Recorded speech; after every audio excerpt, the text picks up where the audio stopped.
30 years ago, Steven Spielberg's Jurassic Park brought dinosaurs back to life in a perfect mix of practical and groundbreaking digital special effects.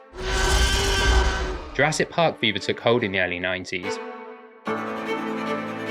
The book, The Making of Jurassic Park, inspired many filmmakers.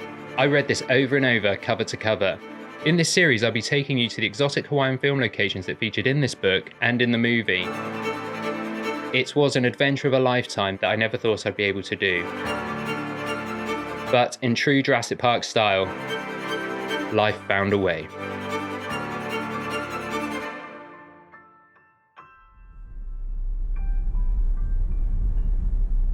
This morning we're driving into the middle of nowhere to find the location where they shot the Jurassic Park Gates and the T-rex Paddock. We're going on a hike. It's probably going to be about 10 miles. We could get stuck there potentially if there's flash flooding, but we're prepared. Just looking forward to it.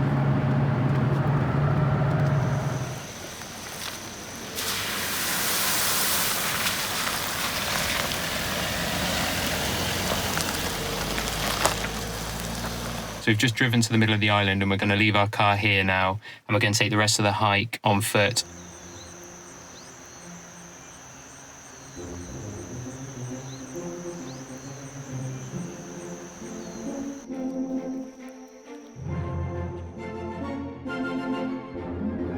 So we're currently about 3/4 of a mile into the hike. It's very humid.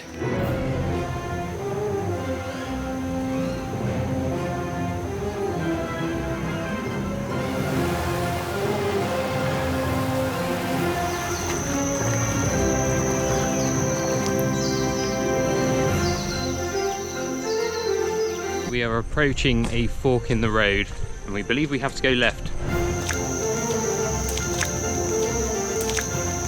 Almost there.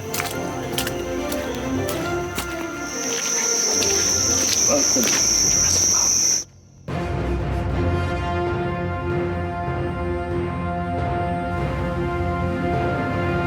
Park. Welcome to Jurassic Park. This is where the gates were in the Jurassic Park movie. Well, they weren't exactly here.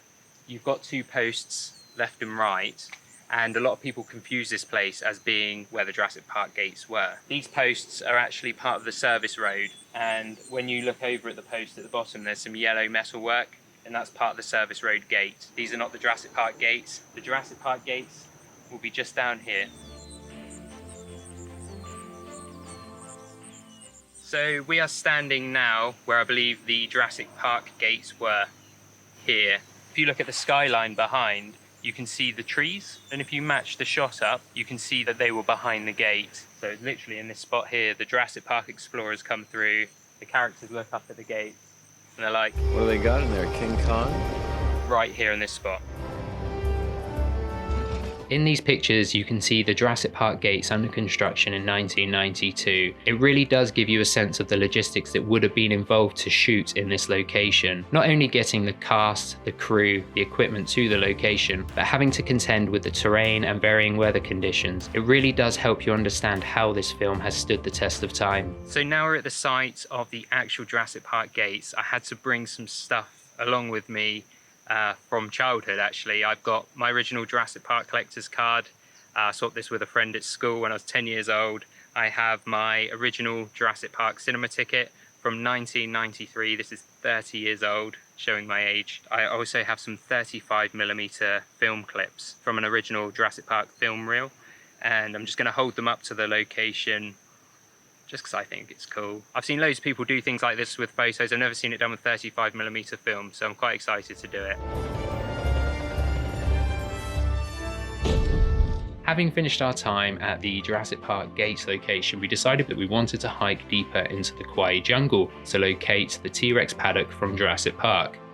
To get to the T-rex Paddock, you have to hike about an extra 30 minutes beyond the Jurassic Park Gates location, continue along the service road, and when you come to the end of the service road, you will be at the T-rex Paddock.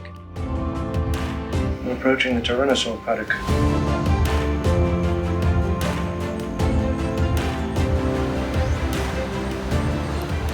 So we are at the location of the famous T-rex Paddock in Jurassic Park. Whilst I'm here at the paddock, I'm gonna hold up my 35mm film, just relate it. I cannot believe here is where that scene happened. I'm trying to visualize the fence and Spielberg standing here saying, "Action!" here. How awesome is that? In this behind the scenes picture from 1992, you can see the tunnel construction. This tunnel was constructed for the Ford Explorers to emerge from in the film. These pictures provide a good aerial perspective of the set construction. You can see the tunnel that's being constructed over the waterway, you can see the foundations being laid for the paddock fence, and you can also see the river in the background, which you don't actually get to see in the movie and was quite a surprise to me when visiting this location. I do wonder if Spielberg had intended to use it in the film. There was a scene storyboarded which involved a water raft and a dinosaur, but I believe it was cut from the film and I don't think they actually shot that scene. I'm standing literally on the edge of what was the T-rex paddock. This box here I believe is a weather station, but anyone who visits tends to put a sticker on there. I got my Kishir film card that I designed a few years ago. It's the only thing I've got on me, so I'm going to stick that there and hopefully it stays there for a long time. It is evident why the location scouts chose this location for the T-rex paddock. Whether it's the dense jungle, the mountains, the river, this location is visually stunning from both land and air. It has taken me back to when I saw Jurassic Park for the first time in the cinema in 1993. I was walking around here like I was 10 years old. It is definitely a bucket list thing for any Jurassic Park fan. And if you ever get the opportunity, I totally recommend it.